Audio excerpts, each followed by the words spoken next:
Hi ಎಲ್ಲರಿಗೂ ನಮಸ್ಕಾರ ಸ್ನೇಹಿತರೆ, ಎಲ್ಲರೂ ಹೇಗಿದ್ದೀರಾ? ಎಲ್ಲರೂ ಚೆನ್ನಾಗಿದ್ದೀರಾ ಅಂದ್ಕೊಂಡಿದ್ದೀನಿ. ಸೊ ಇವತ್ತಿನ ಒಂದು ವೀಡಿಯೋದಲ್ಲಿ ನಾನು ನಿಮಗೆ ಚಿಕನ್ 65 ರೆಸ್ಟೋರೆಂಟ್ ಸ್ಟೈಲಲ್ಲಿ ಹೇಗೆ ಮಾಡೋದು ಅಂತ ತಿಳಿಸ್ಕೊಡ್ತೀನಿ. ಸೊ ತುಂಬ ಸಿಂಪಲ್ಲಾಗಿ ನೀವು ನಾರ್ಮಲಾಗಿ ಮನೇಲಿ ಹೇಗೆ ಕಬಾಬ್ ಮಾಡ್ತಿರೋ ಹಾಗೆ ಮಾಡೋದು. ಒಂದೆರಡು ಸಾಸಸ್ ಹಾಕಿ ಫ್ರೈ ಮಾಡಿದ್ರೆ ನಿಮಗೆ ಚಿಕನ್ 65 ಈಸಿಯಾಗಿ ಆಗುತ್ತೆ. ಸೊ ಮಕ್ಕಳಿಗೆಲ್ಲ ತುಂಬ ಇಷ್ಟ ಆಗುತ್ತೆ. ಸೊ ನಿಮಗೆ ಸಿಂಪಲ್ಲಾಗಿ ಹೇಗೆ ಮಾಡೋದು ಅಂತ ತಿಳಿಸ್ಕೊಡ್ತೀನಿ. ಹಾಗೆ ನಮ್ಮ ಚಾನಲ್ಗಿನ್ನ ಸಬ್ಸ್ಕ್ರೈಬ್ ಮಾಡ್ಕೊಂಡಿಲ್ಲ ಅಂದರೆ ಪ್ಲೀಸ್ ಬೇಗ ಹೋಗಿ ಸಬ್ಸ್ಕ್ರೈಬ್ ಮಾಡ್ಕೊಳ್ಳಿ. ಸಬ್ಸ್ಕ್ರೈಬ್ ಆಗಿದ್ದರೆ ಬನ್ನಿ ಇವತ್ತಿನ ಒಂದು ವೀಡಿಯೋನ ಶುರು ಮಾಡೋಣ. ಸೊ ನಾವೀಗ 1 kg ಬೋನ್ಲೆಸ್ ಚಿಕನ್ ತೊಗೊಂಡಿದ್ದೀವಿ. ಸೊ ಬೋನ್ಡ್ ಇರೋ ಚಿಕನ್ ತೊಗೊಂಡ್ರು ಏನು ತೊಂದರೆ ಇಲ್ಲ. ಸೊ ಬೋನ್ಲೆಸ್ ಚಿಕನ್ ತೊಗೊಂಡ್ರೆ ಸ್ವಲ್ಪ ಚೆನ್ನಾಗಿರುತ್ತೆ ಅಷ್ಟೇ. ಸೊ 1 kg ಬೋನ್ಲೆಸ್ ಚಿಕನ್ಗೆ ನೀವು 3 ಸ್ಪೂನ್ ಕಾರ್ನ್ಫ್ಲೋರ್ನ ಹಾಕಬೇಕು. ಸೊ ಯಾಕಪ್ಪ ಅಂದರೆ ನೀವು ಚಿಕನ್ 65 ಮಾಡೋಕ್ಕೆ ಫಸ್ಟು ಕಬಾಬ್ನ ಮಾಡ್ಕೊಬೇಕು. ಸೊ ನಾವು ಕಬಾಬ್ ಮಾಡೋಕ್ಕೆ ಯಾವುದೇ ರೀತಿ ಅಂಗಡೀಲಿ ಸಿಗೋ ಪೌಡರ್ಸ್ನ ಯೂಸ್ ಮಾಡ್ತಾಯಿಲ್ಲ. ಸೊ ಮನೇಲಿ ಸಿಗೋ ಪೌಡರ್ಗಳನ್ನೇ ಕಬಾಬ್ ಮಾಡ್ತಾಯಿದ್ದೀವಿ. ಸೊ ಫಸ್ಟು ನೀವು 3 ಸ್ಪೂನ್ ಕಾರ್ನ್ಫ್ಲೋರ್ನ ಹಾಕೋಬೇಕು, ಹಾಗೆ 2 ಸ್ಪೂನ್ ಮೈದಾ ಹಿಟ್ಟು ಹಾಕ್ಕೊಬೇಕು. ಸೊ ನಾವು ತೋರಿಸ್ತಾ ಇರೋದು 1 kg ಚಿಕನಲ್ಲಿ 65 ಮಾಡೋದು ಹೇಗೆ ಅಂತ.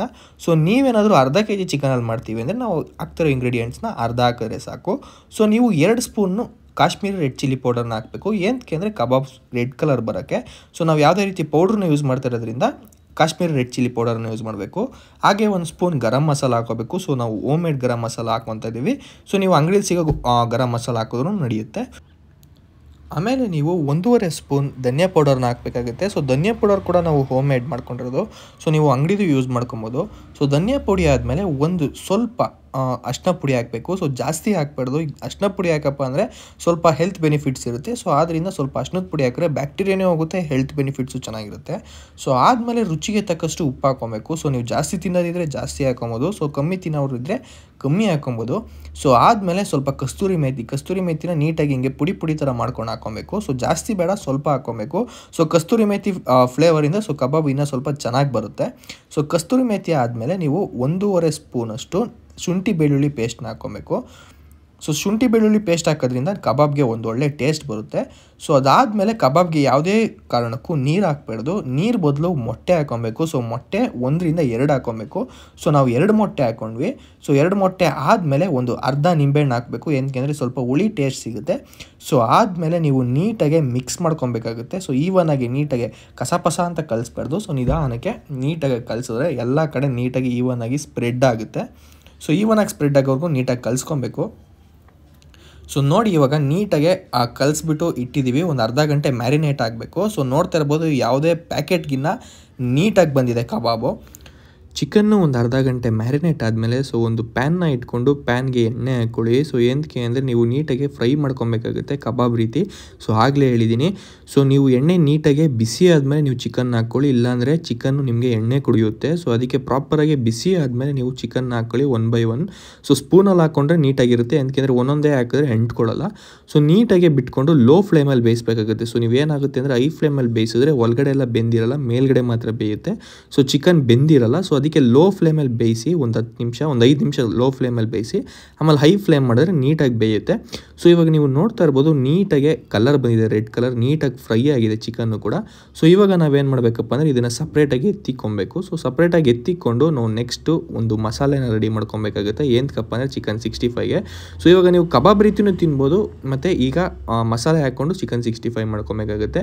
ಸೊ ಚಿಕನ್ 65 ಮಾಡ್ಕೊಳ್ಳೋಕ್ಕೆ ಮತ್ತೆ ಒಂದು ಪ್ಯಾನ್ನ ಇಟ್ಕೊಂಡು ಪ್ಯಾನ್ಗೆ ಒಂದು 3 ಟೇಬಲ್ ಸ್ಪೂನ್ ಎಣ್ಣೆ ಹಾಕ್ಕೊಂಡು ಬೆಳ್ಳುಳ್ಳಿ ಹಾಕ್ಕೊಬೇಕಾಗುತ್ತೆ ಒಂದು ಸ್ವಲ್ಪ. ಹಾಗೆ ಒಂದೇ ಒಂದು ಈರುಳ್ಳಿ, ಇಲ್ಲ ಒಂದು ಅರ್ಧ ಈರುಳ್ಳಿ ಹಾಕ್ಕೊಂಡ್ರೂ ಸಾಕಾಗುತ್ತೆ. ಸೊ ಜಾಸ್ತಿ ಬೇಕಾಗಿಲ್ಲ. ಸೊ ಒಂದು ಈರುಳ್ಳಿ ಹಾಕ್ಕೊಂಡು ನೀಟಾಗಿ ಗೋಲ್ಡನ್ ಬ್ರೌನ್ ಬರೋವರೆಗೂ ಫ್ರೈ ಮಾಡಿ. ಸೊ ಇಲ್ಲಾಂದರೆ ಹಸಿ ವಾಸನೆ ಬರುತ್ತೆ, ಆವಾಗ ತಿನ್ನೋಕ್ಕೂ ಚೆನ್ನಾಗಿರಲ್ಲ.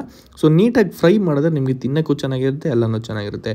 ಸೊ ಇವಾಗ ನೋಡ್ತಾ ಇರ್ಬೋದು ನೀಟಾಗಿ ಈರುಳ್ಳಿ ರೋಸ್ಟ್ ಆಗಿದೆ. ಸೊ ಇವಾಗ ಒಂದು 3ರಿಂದ 4 ಹಸಿಮೆಣ್ಸಿನ್ಕಾಯಿನ ಹಾಕ್ಕೊತೀವಿ.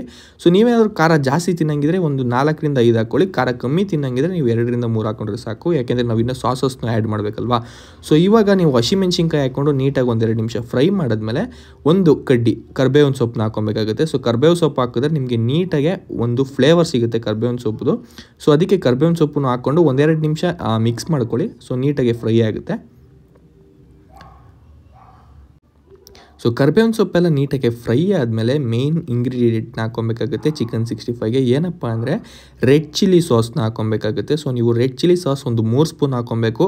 ಹಾಗೆ ಟೊಮೊಟೊ ಕೆಚಪ್ನ 1 ಟೇಬಲ್ ಸ್ಪೂನ್ ಹಾಕ್ಕೊಂಡ್ರೆ ಸಾಕು. ಟೊಮೊಟೊ ಕೆಚಪ್ ಜಾಸ್ತಿ ಹಾಕಿದ್ರೆ ನಿಮಗೆ ಸ್ವೀಟ್ನೆಸ್ ಬಂದುಬಿಡುತ್ತೆ, ಚಿಕನ್ನು ತಿನ್ನೋಕ್ಕೂ ಚೆನ್ನಾಗಿರಲ್ಲ.